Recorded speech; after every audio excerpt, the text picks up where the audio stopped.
안녕하세요. 오늘 파헤쳐볼 이야기는 바로 센트로스 에너지입니다. 최근에 정말 엄청난 뉴스로 시장을 아주 뜨겁게 달궜죠. 자, 그럼 한번 제대로 들여다볼까요? 바로 2026년 1월 6일이었죠. 하루아침에 주가가 무려 10% 넘게 폭등하면서 모든 투자자들의 시선을 그냥 한 번에 사로잡아 버렸습니다. 아니, 도대체 이 에너지 주식에 무슨 일이 있었던 걸까요? 대규모 정부 계약이다 뭐다 해서 헤드라인은 정말 화려했는데 그 뒤에 숨겨진 진짜 이야기는 과연 무엇일지 지금부터 하나씩 짚어보겠습니다. 자, 첫 번째로 가장 크게 퍼져 있는 이야기부터 한번 깨부숴보죠. 바로 센트러스 에너지가 미국 핵연료 시장을 독점했다. 라는 이 신화입니다. 아마 많은 분들이 이렇게 들으셨을 거예요.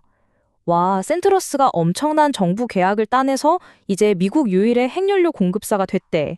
하지만 정말 그럴까요? 이럴 때일수록 세부 사항을 아주 꼼꼼하게 들여다봐야 합니다.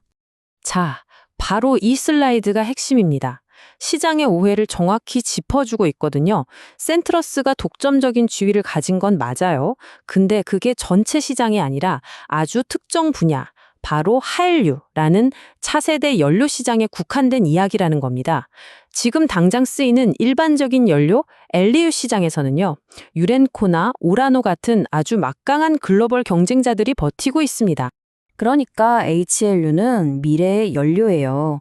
앞으로 나올 소형 모듈 원전, SMR 같은 첨단 원자로에 꼭 필요한 거죠.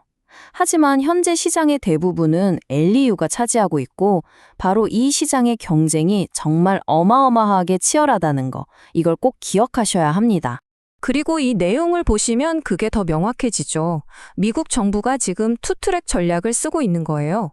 차세대 헬류는 센트로스한테 맡기면서 동시에 기존 엘류는 오라노 같은 다른 기업에도 계약을 줘서 공급망을 다변화하고 있는 거죠. 센트로스가 모든 걸 독식하는 그런 구조가 절대 아니라는 겁니다. 자, 그럼 다음으로 넘어가서 두 번째 신화를 한번 보죠. 바로 센트로스 주가가 사상 최고치를 경신했다. 라는 이야기입니다. 이 차트를 한번 보시죠. 최근에 주가가 300달러 근처까지 확 뛰어오른 거 이거 정말 대단하긴 해요. 근데 말이죠. 작년 10월에 기록했던 52주 최고가, 그러니까 464달러랑 비교하면 어떨까요? 아직도 한 35%나 아래에 있는 거예요. 그러니까 핵심은 이게 신고가가 아니라 회복 중이라는 거죠.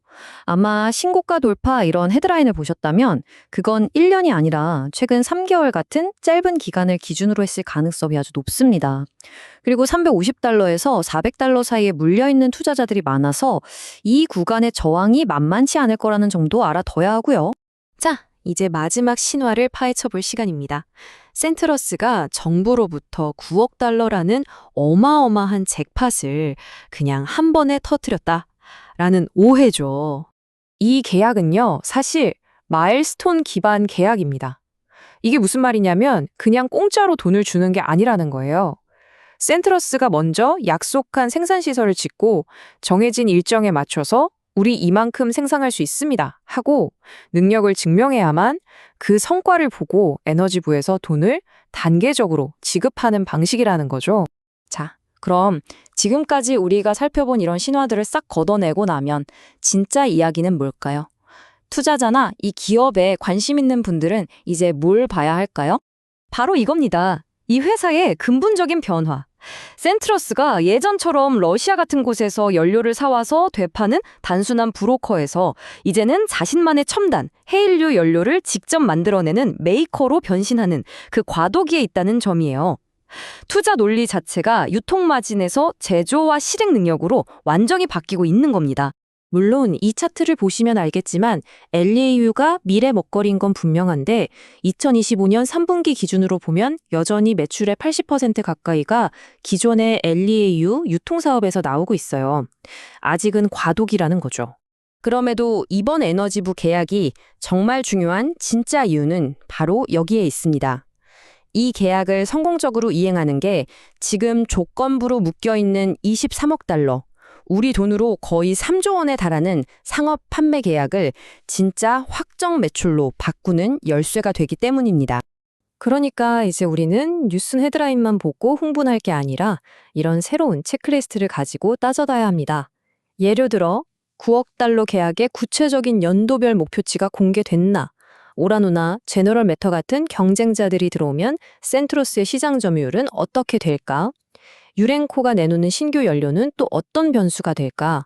혹시 주주 가치를 희석시킬 수 있는 유상증자 가능성은 없을까?